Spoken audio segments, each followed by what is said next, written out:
کیا جس وقت بولڈ سین وہاں پر آئے گا تو ٹی وی کو بند کر دے گا؟ تو انہیں تو وہاں سے دیکھنا، وہ کہے کہ میں گھر کے کام ہی نہیں کرتی، بھائی مجھے گھر کے کام کرنے ہی نہیں ہے، کیوں؟ میں تو پڑھی لکھی ہوں، میں تو خود ابھی جاب کر کے گھر کے اندر آ رہی ہوں، مجھے تو کام نہیں کرنا۔ آپ کو کام کرنے کے لیے کسی اور کو رکھنا پڑے گا۔ کیا حدیث اس آدمی کو دیوس کہے گی؟ وہ بھی لاؤ لشکر لے کر نہیں جانا، لاؤ لشکر کے اسلام کے اندر اجازت ہی نہیں ہے، لیکن قرآن بھی وہاں پر اس بندے کو پر لعنت بھیج رہا ہوتا ہے جو ابھی ایک لمحہ پہلے تو نے تمام معاملات میرے خلاف کیے ہیں، اب تو کس منہ سے اس بچے کے اوپر مجھے تھان رہا ہے؟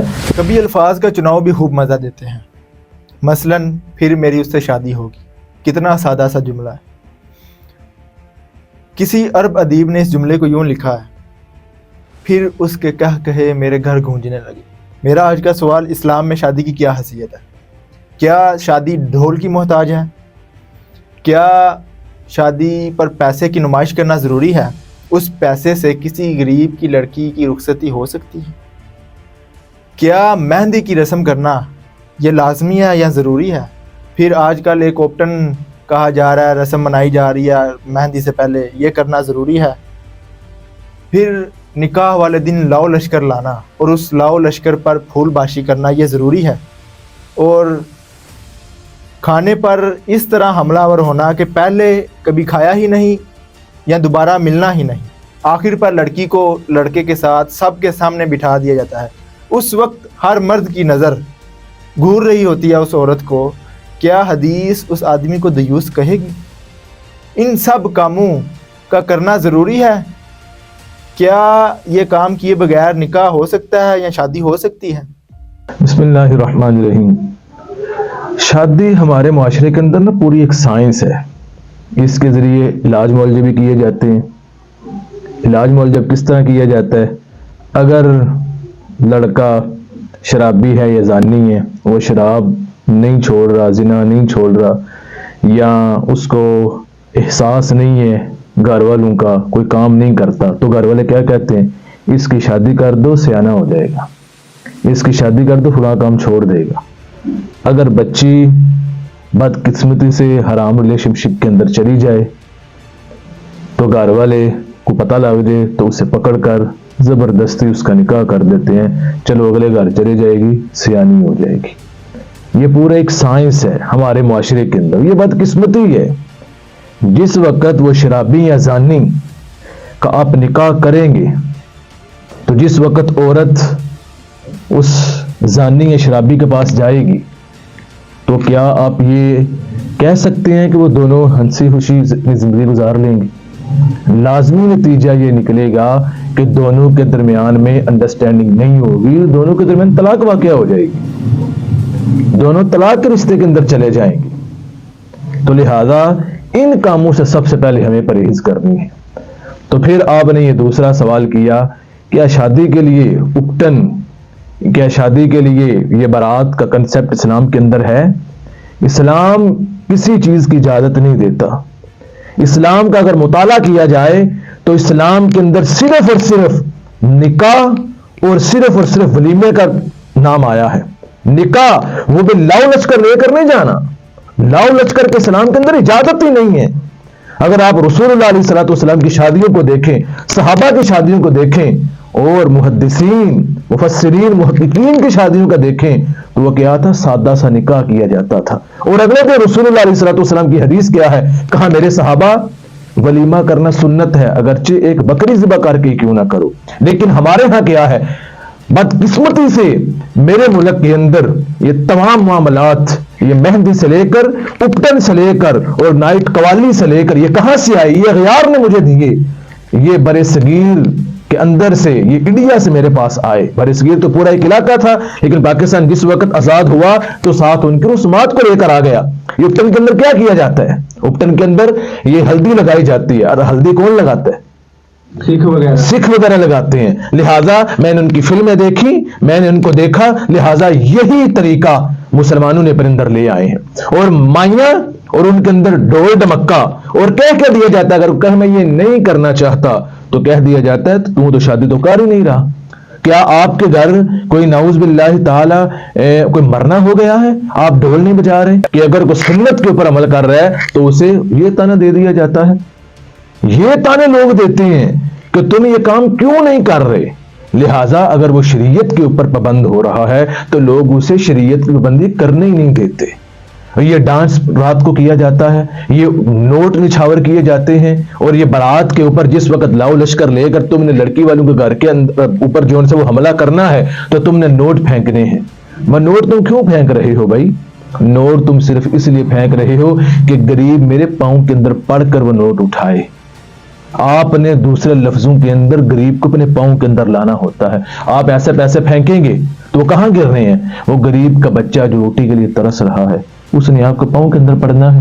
کسی کو 10 مل گئی، کسی کو 20 مل گئی، اگر کوئی باہر کی نیشنلٹی والا ہوا تو اس نے وہاں جا کر ڈالر پھینکنے، اور مقصد کیا ہوگا کہ لوگوں کی زبان کے اوپر، عام و خاص کی زبان پر یہ ہو کہ فلاں برات لے کر آیا تھا تو اس نے برات کے اوپر ڈالر نچھاور کیے، اس نے پاؤنڈ نچھاور کیے، وہ ریال اور دینار نچھاور کرتا رہا ہے یہاں، تاکہ میرا جو بات ہے یہ لوگوں کے اندر مشہور ہو جائے۔ کیوں؟ اس سے نفس کو تسکین مل رہی ہے۔ اگر انہی لوگوں کو آپ جا کر یہ کہہ دینا کہ یہ جو آپ پیسے یہاں پر گرا رہے ہیں کسی مسکین کی بچی کی شادی کروا دو، تو وہ آگے سے نہیں آئیں گے، کیونکہ وہاں پر لوگوں کی نظروں سے اوجھل ہوگا کام، وہاں پر نفس کو تسکین نہیں ملے گی۔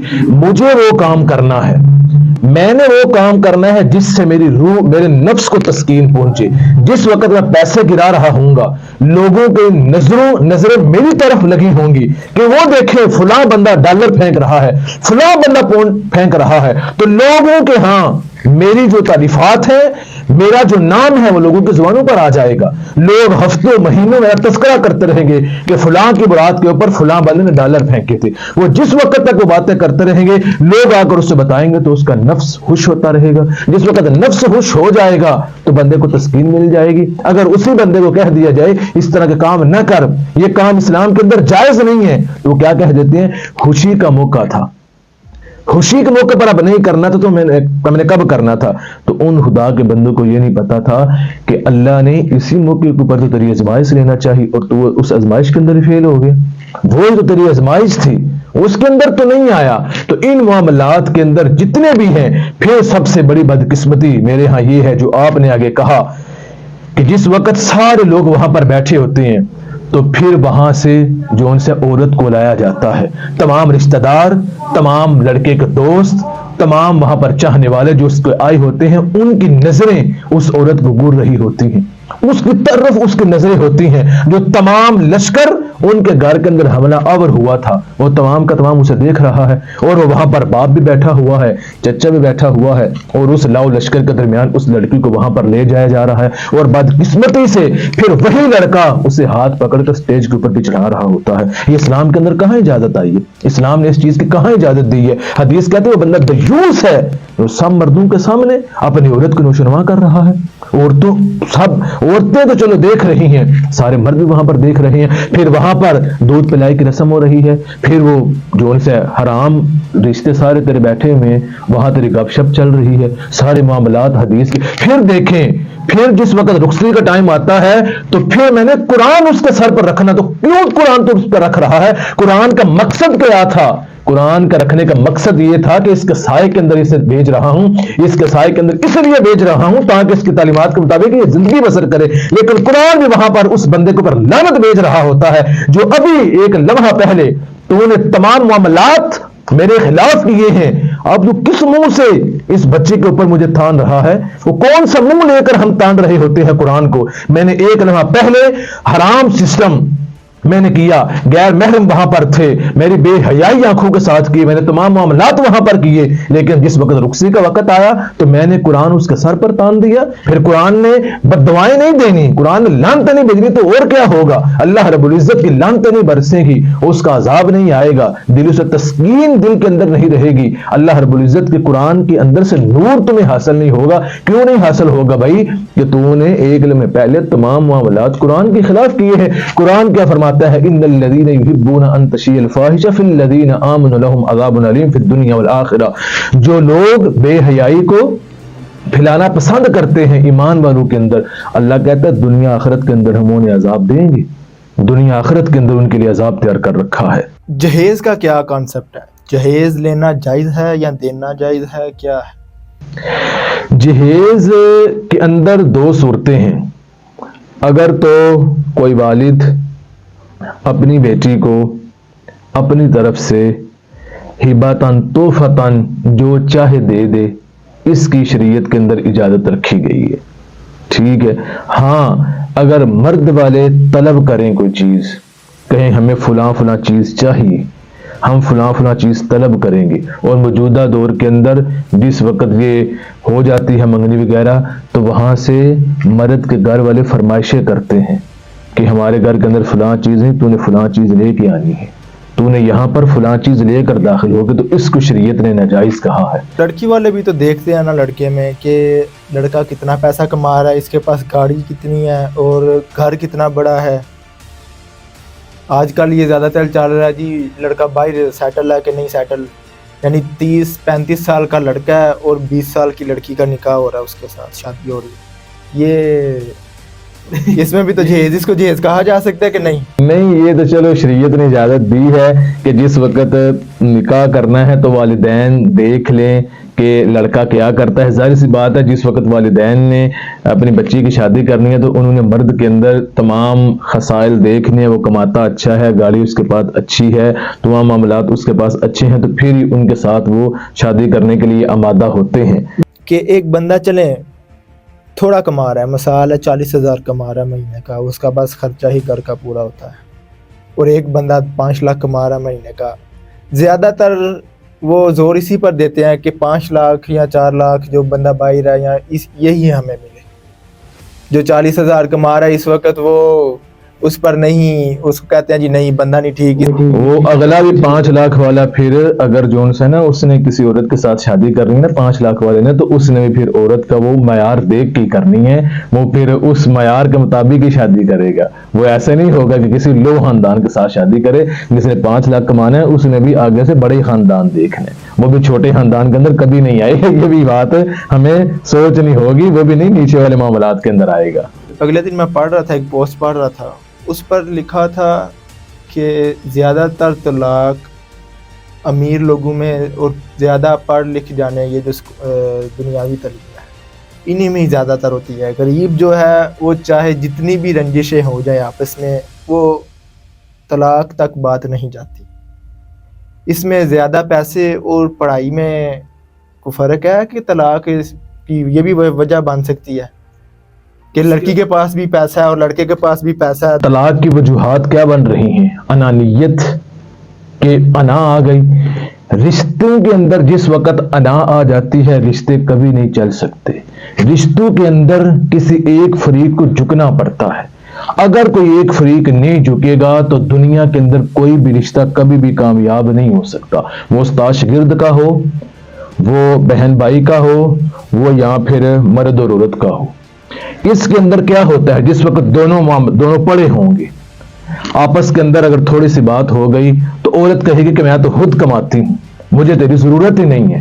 مرد آگے سے کہے گا کہ میں تو مرد ہوں، میں بھی تو کما کر لاتا ہوں، تو دونوں کے اندر انا آ جائے گی۔ جس وقت انانیت آ گئی تو رشتہ بگڑ گیا، پھر آپ کبھی بھی رشتے کو آگے لے کر نہیں چل سکتے، پھر اس کا حتمی نتیجہ یہی ہوگا کہ دونوں کے درمیان طلاق واقع ہو جائے گی۔ یہ انانیت جس وقت رشتوں کے اندر آ جایا کرتی ہے تو اس وقت پھر رشتے کبھی بھی زندگی کے اندر کوئی رشتہ بھی کبھی آگے چل ہی نہیں سکتا۔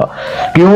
اگر عورت پڑھی لکھی ہوگی وہ کہے گی میں گھر کے کام ہی نہیں کرتی، بھائی مجھے گھر کے کام کرنے ہی نہیں ہے۔ کیوں؟ میں تو پڑھی لکھی ہوں، میں تو خود ابھی جاب کر کے گھر کے اندر آ رہی ہوں، مجھے تو کام نہیں کرنا۔ آپ کو کام کرنے کے لیے کسی اور کو رکھنا پڑے گا، کوئی اور معاملات کے اندر آپ کو جانا پڑے گا۔ تو پھر کیا ہوگا، جس وقت مرد گھر آئے گا اس کو کھانا آگے سے نہیں ملے گا یا اس کے جو سے معاملات پورے نہیں ہوں گے تو حتمی سا نتیجہ ہے کہ اس کے اندر طلاق کی واقعہ ہوگی، اس کے علاوہ تو کوئی اور نتیجہ نہیں ملے گا۔ لیکن یہ بھی ہیں، لیکن اس کے ساتھ ساتھ میرے معاشرے کے اندر سب سے زیادہ طلاق جو کروا رہے ہیں وہ ڈرامے بھی کروا رہے ہیں۔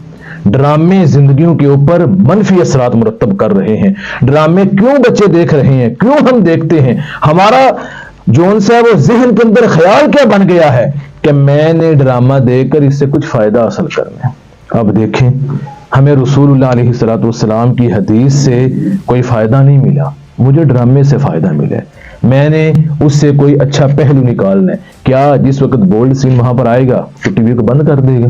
تو انہیں تو وہاں سے دیکھنا ہے، تو اسے بھی دیکھے گا۔ جس وقت ہماری بہن بیٹی ڈرامہ دیکھے گی، کسی ایکٹر کو دیکھے گی، کسی ہیروئن کو دیکھے گی، اس نے ذہن کے اندر وہی اس کا نقشہ بٹھا لینا ہے۔ اس نے گھر کے اندر کہنا ہے اپنے مرد سے مجھے اس طرح کے کپڑے چاہیے، مجھے اس طرح کا چاہیے، میں نے اس طرح کے بال بنوانے ہیں، میرے ساتھ اس طرح بات کیا کر، میرے ساتھ اس کی طرح رہا کر۔ لیکن اس کو یہ نہیں پتا کہ اس کو اس کپڑوں کے اندر آنا، میک اپ کرنا، اس کے پیچھے تو ایک 50 رکنی ٹیم کام کر رہی ہے۔ ایک برانڈ نے اسے کپڑے دے دیے، ایک برانڈ نے اسے میک اپ دے دیا، 50 بندے اسے تیار کرنے والے ہوں گے، پھر ایڈیٹنگ ہوگی، پھر کیمرے کے سامنے وہ تمام معاملات کر کے تمہارے سامنے وہ پیش کریں گے۔ لیکن اس نے وہاں پر رٹے رٹائے الفاظ بول دیے جو 2-4 دن کے بعد اسے خود یاد نہیں رہنے۔ لیکن ہماری بہن بچیوں نے وہ جو ڈائلاگ سنے ہیں وہ سن کر انہیں اپنی عملی زندگی کے اندر نافذ کرنا چاہتی ہیں کہ میرا شوہر میرے ساتھ اس طرح بات کرے، شوہر چاہتا ہے بیوی میرے ساتھ اس طرح بات کرے۔ وہ تو رٹے ٹائل الفاظ تھے اس کے پاس، اس نے تو پیسے لے کر وہ بول دیے۔ اس کی شاید اس ایکٹر کی اپنی عملی زندگی اس طرح نہ ہو، وہ اس طرح کے معاملات سے دور ہو، لیکن بچے نے وہاں سے یہ معاملات سن لیے، وہ الفاظ سن لیے، الفاظ سن لی، وہ میک اپ دیکھ لیا۔ اب وہ مرد جو ان سے ہے نا وہاں سے دیکھ کر عورت کے خصائل اپنی عورت کے اندر دیکھنا چاہتا ہے۔ عورت اس نے جو ایکٹر دیکھا، ہیرو دیکھا، وہ اس ہیرو جیسا اپنے مرد کو دیکھنا چاہتی ہے، لیکن عملی زندگی کے اندر دونوں ایک دوسرے کو نہیں دیکھ سکتے۔ وہ دونوں ایک دوسرے کو یہ چاہتے ہیں کہ ہم دونوں اس طرح نظر آئیں، لیکن وہ ہو نہیں سکتا۔ پھر آپس کے اندر رنجشیں بڑھنی شروع ہو جائیں گی۔ جس وقت رنجشیں بڑھیں گی تو نتیجہ کیا نکل آئے گا؟ نتیجہ طلاق ہی نکلے گا۔ اس کے علاوہ اور کوئی معاملات نکلے گا ہی نہیں۔ پھر کیا ہوگا؟ دونوں غیر ذمہ دارانہ رویے کے اندر چلے جائیں گے، دونوں کے اندر دن بدن رنجشیں بڑھتی جائیں گی۔ جس وقت رنجشیں بڑھتی جائیں گی تو اس کا عملی نتیجہ کیا نکلنا ہے؟ وہ طلاق ہی نکلنا ہے۔ طلاق کے علاوہ تو کوئی معاملہ ہو ہی نہیں سکتا۔ اس وجہ سے یہ جو ڈرامے ہیں، یہ جو فلمیں ہیں، یہ جو فیس بک کے اوپر معاملات، سٹوریاں دیکھنے کو ملتی ہیں، یا یہ یوٹیوبروں کو ہم دیکھتے ہیں، وہ جس طرح اپنی بیویوں کے ساتھ وہ لگے ہوتے ہیں، یوٹیوبر یہ دیکھتے ہیں، تو وہ وہاں سے یعنی کہ جو ویڈیو کے اندر دیکھ لیا، پھر یہ سادہ لو انسان اپنی عملی زندگی کے اندر وہ والے کام کرنا چاہتے ہیں، لیکن وہ کام ہو نہیں سکتے۔ ریلیشن شپ، یہ جو ریلیشن شپ ہے اس کے بارے میں کیا کہتے ہیں کہ یہ جائز ہے؟ گھنٹوں پہلے شادی سے پہلے بات کرنا یہ ٹھیک ہے؟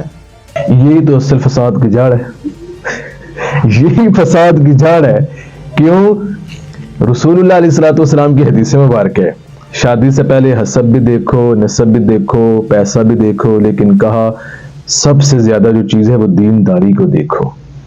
ٹھیک ہے، ہم دینداری کو نہیں دیکھ رہے ہوتے، حسب نسب کو دیکھ لیا، پیسے کو دیکھ لیا، اور حرام ریلیشن کے اندر ہم چلے گئے، اور گھنٹوں اس کے ساتھ باتیں کرتے رہنا۔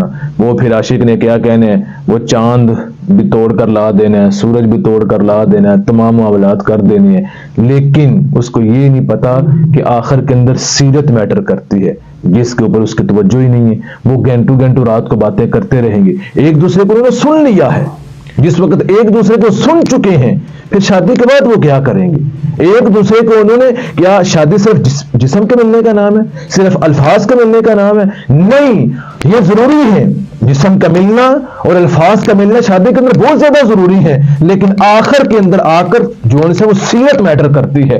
رات کو جس وقت مرد گھر آئے گا نا، تھکا ہوا آئے گا، تو اگر ایک عورت دیندار ہوگی اسے دیکھ کر مسکرا دے گی نا جس وقت، تو مرد سارے دن کے تھکن اتار دے گا۔ لیکن اگر تم نے صرف اور صرف وہاں پر اس کے ساتھ پہلے گھنٹوں باتیں کر لی ہوئی، تم نے سیرت اس کی نہ دیکھی، رسول اللہ علیہ السلام کے فرامین کے مطابق اس کی زندگی نہ ڈلی ہوئی، تو رات کو جس وقت مرد گھر کے اندر آئے گا نا، پھر جو عورت اس کے ساتھ حشر کرتی ہے، پھر الامان الحفیظ، وہ سارے دن کے اپنے دکھڑے اسی وقت اسے سنائے گی۔ اگرچہ مرد سارا دن کام کر کے آیا ہے، اگر عورت دیندار ہوئی تو اسے سب سے پہلے بٹھا کر اس کے سارے دن کے معاملات سنے گی کہ تو نے آج سارا دن گزارا کیسے ہے، تجھے دن کے اندر اتنی تو نے مشقت کی ہے، اتنا تو میرے لیے کرتا رہا ہے کہ تھوڑا سا آرام بھی کر لیا کر۔ پھر مرد کا دماغ ٹھنڈا ہو جائے گا، جس وقت وہ ٹھنڈا ہوگا پھر اسے اپنے رونے سنا، پھر وہ جس وقت تیرے رونے سنے گا نا تو پھر اس کو احساس ہوگا، انہیں پورا بھی کرے گا لیکن اگر مرد یا عورت نے جو سا گھنٹوں پہلے حرام ریلیشن شپ کے اندر وقت گزار دیا ہوگا، ایک دوسرے کو سن لیا ہوگا، ایک دوسرے کے معاملات انہوں نے دیکھ لیے ہوں گے، تو پھر آخر کے اندر آ کر نتیجہ طلاق تک ہی پہنچنا ہے۔ زندگی کے اندر لڑائیاں ہی ختم نہیں ہوں گی، زندگی کے اندر فسادات ختم نہیں ہوں گے۔ تم نے زندگی کے اندر آگے کیا بڑھنا ہے؟ تم تو پچھلے معاملات کو لے کر وہ کہے گا کہ فلاں دن کے اوپر اگر تم میرے ساتھ اٹیچ تھی تو تم کسی اور مرد کے ساتھ بھی تو ہو سکتی ہے۔ اس وجہ سے اصل فسادات کی جو جڑ ہے یہ حرام ریلیشن شپ ہے۔ آپ جس بندے کو کہیں گے وہ یہ کہے گا نہیں ہمیں پتا ہے، ہم سب کچھ جانتے ہیں، لیکن کیا کریں، یہ لوگوں کی یہاں تک باتیں رہ گئی ہیں۔ وہ صرف اور صرف پتہ کیا ہے، انگریز نے نا ہماری آنکھ ایک بند کر دی ہوئی ہے۔ وہ کہتا ہے ایک آنکھ لے، صرف اور صرف مسجد کے اندر جا، نماز پڑھ اور روزہ رکھ، بس تیرا کام اتنا ہی ہے۔ تیرے گھر کے اندر دین نہیں ہونا چاہیے، تیری یونیورسٹی کے اندر دین نہیں ہونا چاہیے، تیرے شادی بیاہ کے اندر دین نہیں ہونا چاہیے، یہاں پر دین کی ضرورت نہیں ہے۔ وہاں پر وہ ہمارے پنجابی کا جملہ بڑے کہہ دیتے ہیں کی ہو چل ہے، ہمیں پنجابی کا جملہ ہی مار دیتے ہیں ہمارے بڑوں کو، کی ہو چل ہے۔ صرف اور صرف کیا ہے کہ یہ جو سے شادی کا موقع ہے تو ہم لوگوں کو لا کر وہاں پر نچا لیں، نچا کر ہم اپنے معاملات کو پورا کر لیں، تو لہٰذا مجھے اور آپ کو اللہ رب العزت کے سامنے جا کر بھی جواب دہ ہونا ہے، ہم نے وہاں پر بھی جانا ہے۔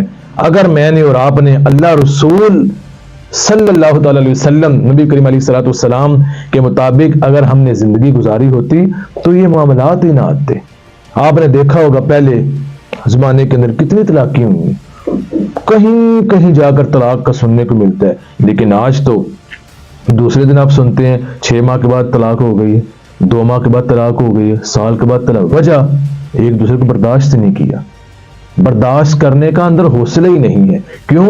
وہ ایک دوسرے کو پہلے سن چکے ہوتے ہیں، تو جو پہلے ایک دوسرے کو سن چکا ہو نا وہ پھر زندگی کو کبھی آگے لے کر نہیں چل سکتا۔ تو لہذا شادی کے اندر یہ ساری چیزیں ضروری ہیں، لیکن پھر آخر کے اندر رات کو جس وقت مرد تھک کے گھر آتا ہے نا تو ایک بہادر بیوی اسے حوصلہ دیتی ہے، وہی اس کے لیے کل کائنات ہوتی ہے۔ اگر بیوی بگڑ جائے نا تو پھر مرد کا گھر بگڑ جاتا ہے، کیونکہ اس کے بستر کی حفاظت کس نے کرنی ہے؟ اس عورت نے کرنی ہے۔ اس کے بچوں کی حفاظت کس نے کرنی ہے؟ اس عورت نے کرنی ہے۔ اس کے گھر کے مکمل نظام کو لے کر کس نے چلنا ہے؟ اس عورت نے لے کر چلنا ہے۔ لہٰذا عورت جو ان سے زندگی کے اندر اگر اللہ رب العزت نے اسے کہا میں نے تسکین کے لیے رکھا، تیرے لیے یہ رحمت ہے، تیرے لیے یہ تسکین ہے، اگر اس کی رحمت اور اس کی تسکین ہی جو ان سے اس سے چھن گئی، وہ اس کے ساتھ نہیں اسے لے کر نہیں چل رہی، تو ہمارا تو پھر زندگی کے اندر بیکار ہو کر رہ جائے گا۔ اس وجہ سے ان کاموں سے ہر نوجوان کو بچنا چاہیے، یہ معاملات بڑے سنگین ہیں۔